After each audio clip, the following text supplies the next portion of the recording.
তার মধ্যে অধিকাংশ তৃণমূল কংগ্রেসের, এবং প্রত্যেকের পরিবারের অভিযোগ তৃণমূল কংগ্রেসের বিরুদ্ধে তারা সিবিআই তদন্ত চাইছে। এক্ষেত্রেও তাই। এখানে কিন্তু আরো একটি অভিযোগ আছে, সেটি হলো গতকাল শুভেন্দু অধিকারী নন্দীগ্রামে উস্কানিমূলক কথাবার্তা বলার পরই কেন টিএমসি কর্মীর দেহ উদ্ধার। তাই এক্ষেত্রেও কিন্তু নন্দীগ্রামের স্থানীয় তৃণমূল কর্মীরা তারা বলছেন বিরোধী দলনেতার উস্কানি তার বিধানসভা কেন্দ্রে তৃণমূল কর্মীর মৃত্যুর জন্য দায়ী। আসলে তৃণমূল কংগ্রেস 2021 সালে নির্বাচনের পরাজয়টা এখনো ভুলতে পারেনি। শুভেন্দু অধিকারী বিরোধী দলনেতা, কিন্তু বিরোধী দলনেতার সামান্য মর্যাদা রক্ষা করবার চেষ্টা শাসক দলের পক্ষ থেকে হয়নি। রাজ্যে বিরোধী দলের নেতাকে কোনো সভা সমিতি করতে গেলে কোনো জায়গায় যেতে হলে হাইকোর্টের দরজায় পৌঁছতে হয়। এটাই হচ্ছে বর্তমান বিরোধী দলনেতার স্থিতি।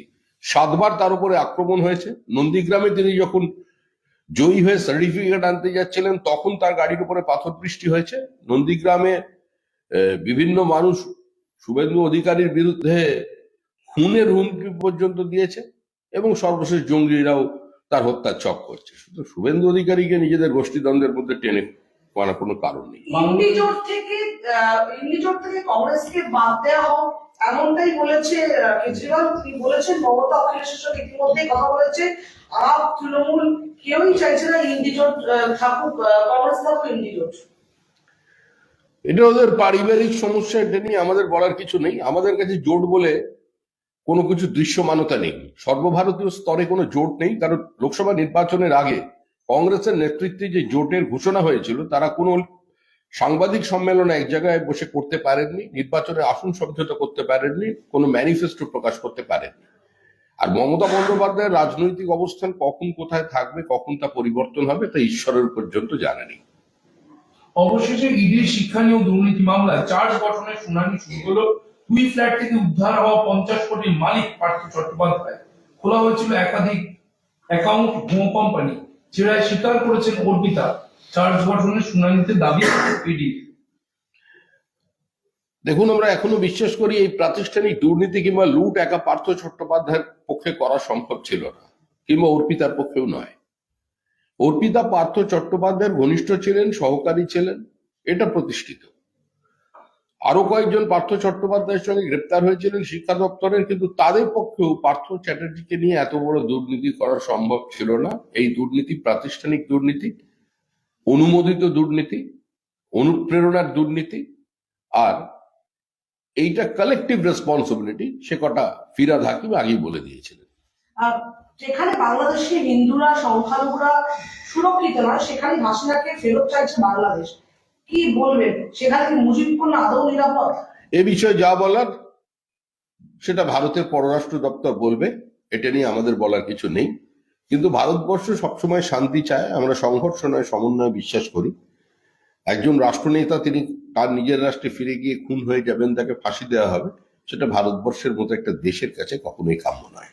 সমীরদা, জামাত নেতা বাংলাদেশে তিনি একটা জায়গায় জানিয়েছেন যে বিজয় দিবস সম্পর্কে নরেন্দ্র মোদী টুইট করেছে, সেখানে বাংলাদেশের শব্দ পর্যন্ত উচ্চারণ করেনি। তাহলে আমরা কি মুক্তি পেয়েছিলাম শুধুমাত্র দিল্লির হাতে বন্দী হতে? এরকম একটা। দেখুন, এই সমস্ত জামাত নেতা, এদের এইসব অশিক্ষা কুশিক্ষা, এদের বক্তব্য, এটা কি জনমনে কোনো প্রভাব ফেলতে পারে? সুস্থ স্বাভাবিক শিক্ষিত যারা মুসলমানও আছেন, বাংলাদেশেও যারা আছেন, তারা মার্জিনালাইজড। আমরা তো সমস্ত মুসলমান সমাজের কাছে বলছি যে যেটা আপনাদের পথ নয়, আপনাদের পরবর্তী প্রজন্ম ধ্বংসের দিকে এগিয়ে যাচ্ছে আজকে এই ধরনের মানুষদের নেতৃত্বে বা তাদের সমর্থনে। এর থেকে বেরিয়ে আসুন। ওপারে যে অস্থিরতা চলছে, এরই মাঝে এপারে আরো বাংলাদেশি অনুপ্রবেশ করে তারা গ্রেপ্তার হচ্ছে। নদিয়ার ধানতলা হাসখালি থেকে পাকড়াও 10 অনুপ্রবেশকারী, জালে 5 দালাল। দেখুন, আমরা তো এই জন্যই এনআরসির দাবি করেছি। আমরা এনআরসির কথা বললে, আমরা সিএ এর কথা বললে মুখ্যমন্ত্রী বলেন ক্যা ছিছি। তা কোনটা প্রাসঙ্গিক? এই মুহূর্তে পশ্চিমবঙ্গের মানুষ কি চাইছে? এই মুহূর্তে পশ্চিমবঙ্গের মানুষ ফিরহাদ সুহরাওয়ার্দী হাকিমকে গ্রহণ করবেন, না এই মুহূর্তে পশ্চিমবঙ্গের মানুষ বিজেপিকে গ্রহণ করবে? সেটা মানুষের ব্যাপার। অনুপ্রবেশের বিরুদ্ধে একমাত্র রাজনৈতিক দল বিজেপি সীমিত শক্তি নিয়ে 80-র দশক থেকে লড়াই করে আসছে। অনুপ্রবেশের কথা মেয়র স্বীকার করলেও জঙ্গির কথা স্বীকার করছেন না ফিরহাদ হাকিম। তিনি বলছেন জঙ্গি মানে শুধু অপরাধী, কারা আসছে, কোথা থেকে আসছে, এই বিষয়ে তিনি কিছুই জানেন না কলকাতার মেয়র। কলকাতার মেয়র তার যে লক্ষ্য সেটা তিনি ঘোষণা করে দিয়েছেন। 46 সালে সুরাপুরীর যে উদ্দেশ্য ছিল, যে লক্ষ্য ছিল, বর্তমানে ফিরাদ হাকিম যিনি এখন ফিরাদ সুরাবর্তী হাকিম হয়েছেন তারই লক্ষ্য এক। সুতরাং তাদের কাছে জঙ্গি আর অনুপ্রবেশকারীদের মধ্যে কোথাও কোনো পার্থক্য নেই। তারা স্বাধীন বাংলা স্থান চায়, গ্রেটার বেঙ্গল, যেখানে শরিয়ত প্রতিষ্ঠিত হবে, যেখানে আপনাকে রাস্তায় বোরকা পরে বেরোতে হবে, তারা সেই জায়গা চান। আজকে এই ভুয়ো পাসপোর্ট কাণ্ডে আলিপুর আদালতে ঘোষণা করা হলো পুলিশকে, বলা হলো ভেরিফিকেশন কারা করেছিল। আমাদের বেলা ভেরিফিকেশন করতে হলে এত তদারকি, আর সেখানে কিনা এই ৭৩ জনের জন্য কিছু হলোই না। আপনাদের ভেরিফিকেশন কি পিয়ন দিয়ে করানো হচ্ছিল? পুলিশকে প্রশ্ন বিচারপতি। দেখুন, এখানে পুলিশের ওপরে দোষ দিয়ে কোনো লাভ নেই। আমি বিচারপতির মন্তব্যকে নিয়ে আমাদের কোনো বক্তব্য নেই, কিন্তু প্রশ্ন হলো যেখানে পুলিশ এবং তৃণমূল কংগ্রেস মিলেমিশে একাকার হয়ে গেছে, যেখানে তৃণমূল পুলিশই তৃণমূল হয়ে গেছে, সেখানে তৃণমূল যাদের চাইবে তাদের ভোটার লিস্টে নাম উঠবে, তাদের পরিচয়পত্র বেরোবে, তাদের ফেক আধার কার্ড প্যান কার্ড তৈরি হবে, এভাবেই চলেছে।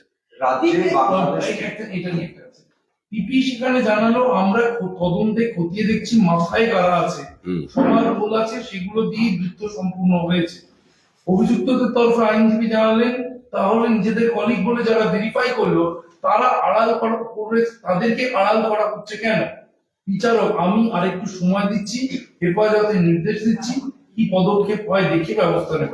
এই যে একবার উঠে এলো যে মাথায় কারা আছে দেখছি, তাদেরও কি মাথা খুঁজে পাওয়া যাবে? দেখুন, মাথা খুঁজে পাবার কোনো প্রশ্ন নেই।